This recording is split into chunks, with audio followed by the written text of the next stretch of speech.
Welcome everyone to the Food Forestry documentary, filmed, edited, produced, and directed by Aiden Holland.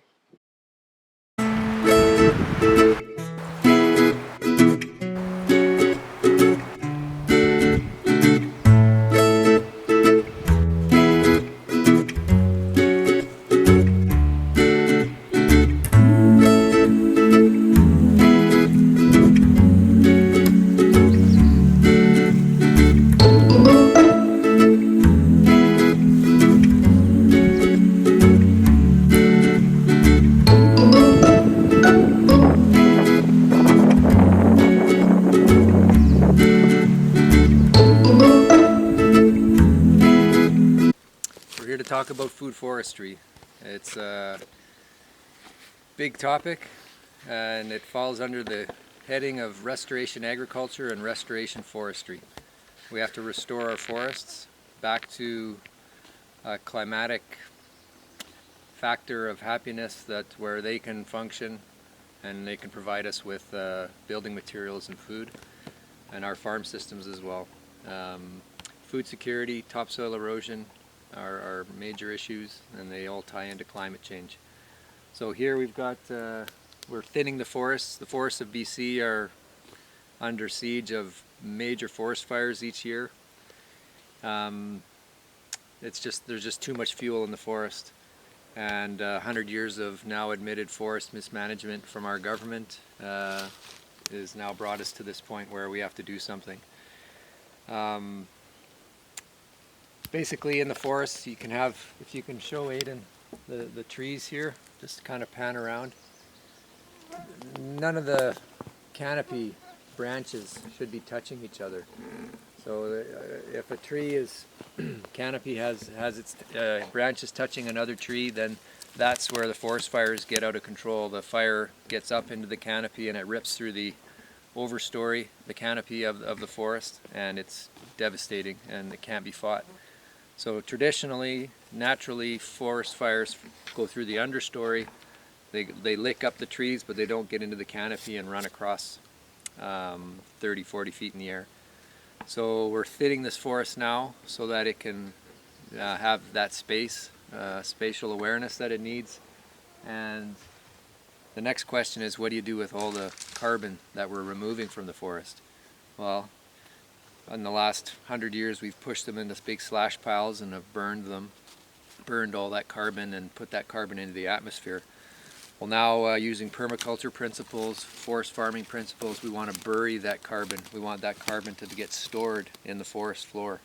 So if you can see, Aiden, if you can show the swales, we've got a swale every 40 feet now. There's one on the edge.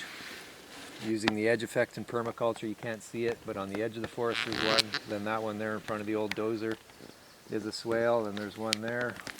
And there's one here that where the cat is, and then another one 40 feet beyond.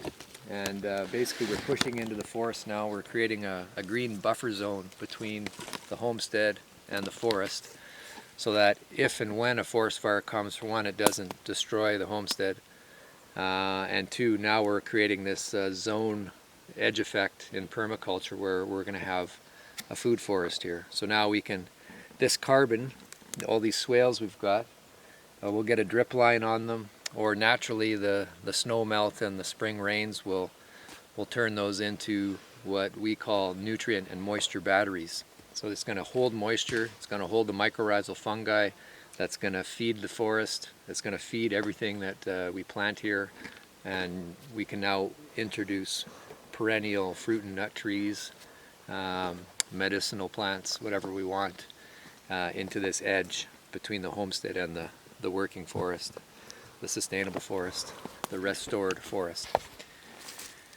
Okay, so that sort of shows what we've done here in just one winter. It's a work in progress, but it'll evolve now into this food forest. We can now go into the garden where we're using the term biomimicry. We're mimicking nature now. What these swales do basically in effect is they mimic a large dead tree that falls in the forest, and that large dead tree decomposes over hundreds of years, creates that moisture and nutrient battery of holding water and mycorrhizal fungi. We can do that now in our food gardens. So we'll go now into the garden here in the meadow where we've created a new food forest mimicking nature.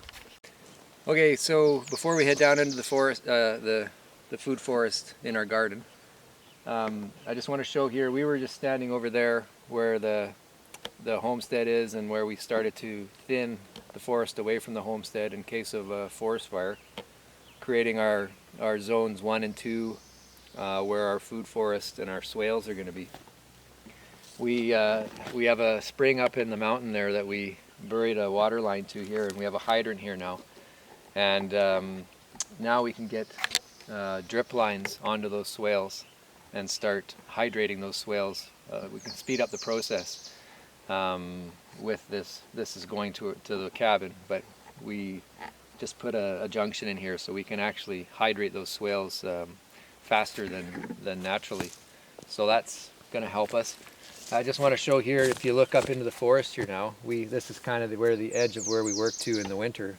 But you can see how dense the forest is. See how many trees are in that 100 square feet there.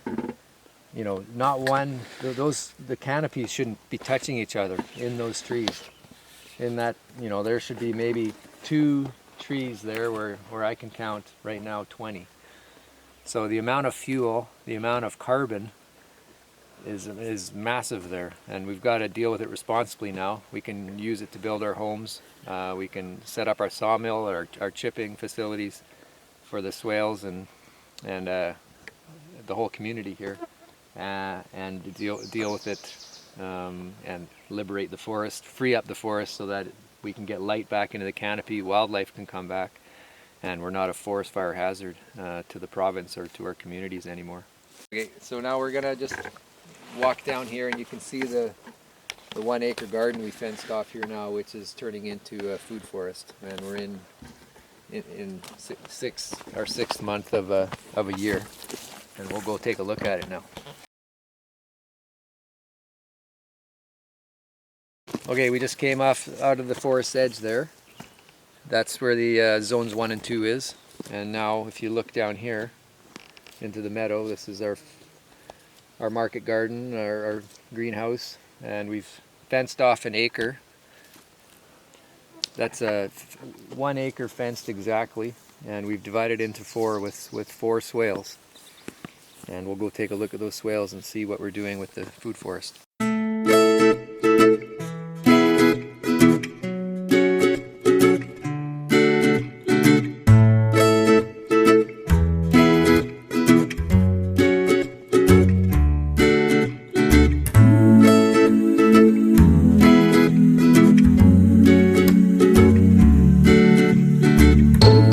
Alright, so we've just come out of the forest now, and we're into the meadow now. And the end of last summer, we fenced 1 acre, and we basically took a bunch of old aspen that was lying down here in a slash pile, and we put it down we divided the acre into quarters, and we rented a mini excavator, and we covered all the logs with the dirt on the uphill side, and we created a swale.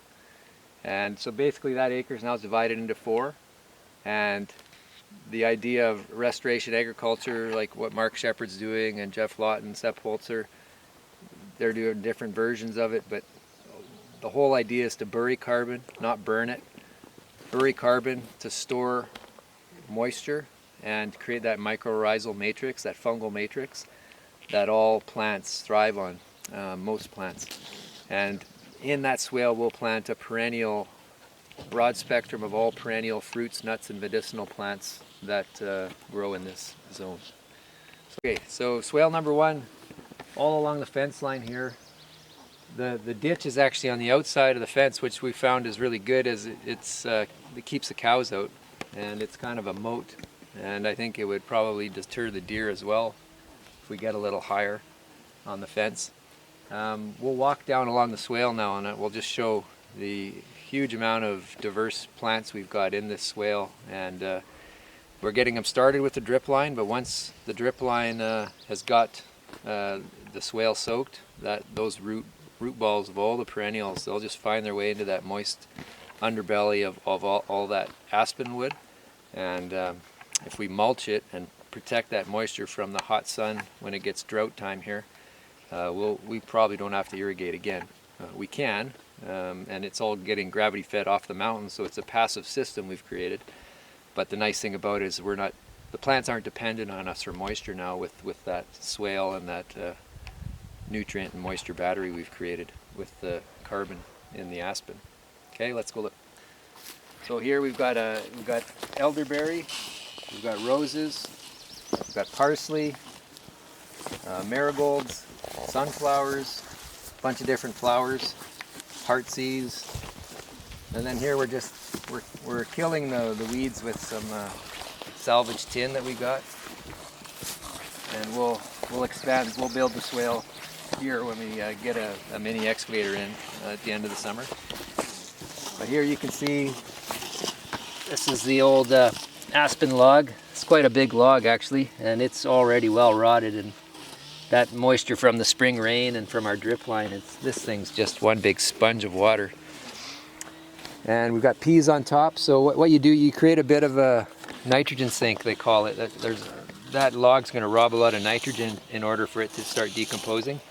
So you want to balance that nitrogen loss with planting a bunch of legume crops or nitrogen fixing crops. So we've got peas, beans, fava beans, we've got a bunch of perennials like this sea buckthorn and an acacia and what do we call it, the caragana or the Siberian pea shrub. They all fix nitrogen, so they're going to help restore that balance of nutrient cycling. Lots of berry bushes. Alfalfa we just let grow because that's another nitrogen fixer. Another elderberry. We've got some elecampane here, some lung medicine. Another sea buckthorn.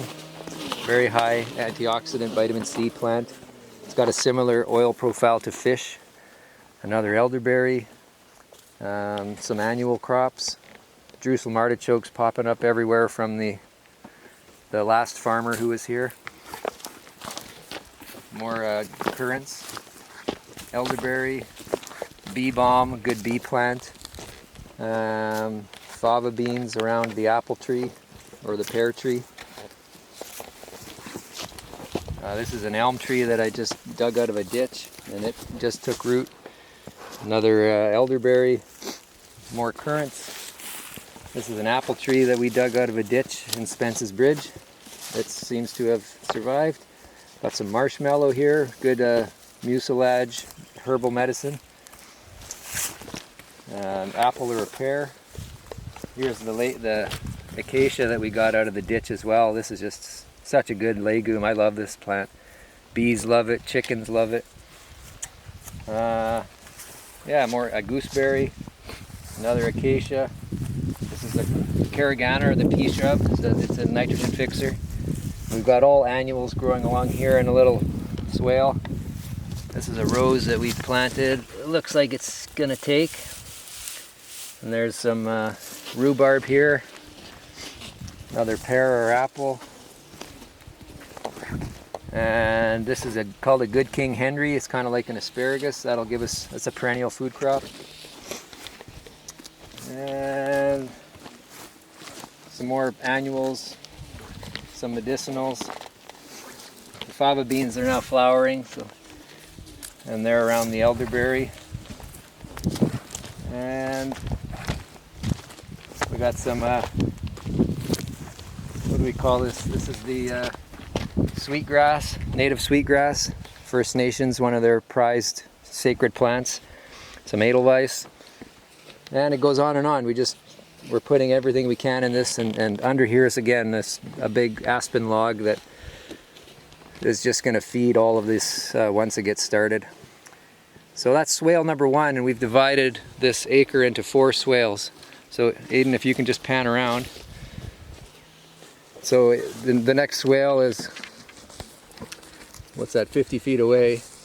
And you can see the asparagus. We've got a bunch of asparagus over there, onions and peas and some annuals in between the swales. We can start our annual crops. And the next one over, we want to do grains next year. You can see our garlic there. And yeah, we're just going to expand. The next swale too has a whole bunch of fruit and nut trees and asparagus and whatnot. So once you get these swales started, it takes a little bit of energy to get the swale going. You invest a bit of energy to get it started, but after you plant those perennials, it's going to be 100 years of nutrient cycling that we can just benefit from. And we'll cycle annuals and perennials. And we're going to learn when we're going to go see Sepp Holzer, the Kremetterhof in Austria next month. And we're going to learn about the shallow, medium, and deep-rooted plants. And how, when you get those guilds, when you get those relationships established in the swale, those different root depths of plants cycle moisture. The transpiration cycle gets completed, and you have this symbiotic relationship throughout the drought cycle of the summer, where plants just thrive and grow symbiotically with each other. So it's a great learning, and I'm glad to share that with you guys. And we're looking forward to seeing Sepp Holzer in Austria and seeing how the master's done it for about 40 years.